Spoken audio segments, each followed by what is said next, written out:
ಕಾಯೋ ದೊರೆಯೇ ನಿನಗೆ ಎಲ್ಲಿಂತ ಮಮಕಾರ.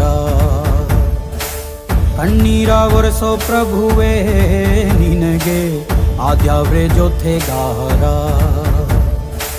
ಸಾವಿರ ಜನ್ಮ ಬಂದಾಗೂ ಸಾಕುವ ನಾಯಕ ನೀನಾಗೂ. ನಿನಗುಂಟು ನಾನಾ ವೇಷ, ನಿನ್ನ ಮಾತೆ ಗಂಟ ಘೋಷ.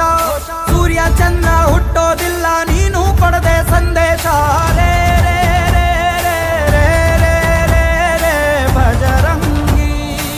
ಹಸಿದ ಬಗೆ ಕೈಯ ತುತ್ತನಿಟ್ಟು ಪೊರೆಯೋ ತಾಯಿಯ ಗುಣದವನು. ಕತಿಯ ಗುಡಲು ತನ್ನ ಮುಗುಡು ನಗುವನು, ಲಾಲಿಸಿ ಉಣಿಸುವನು. ಗೀತೆ ಬೋಧಿಸಿದ ಕೃಷ್ಣ ಇವನೇನೋವ ಬಲ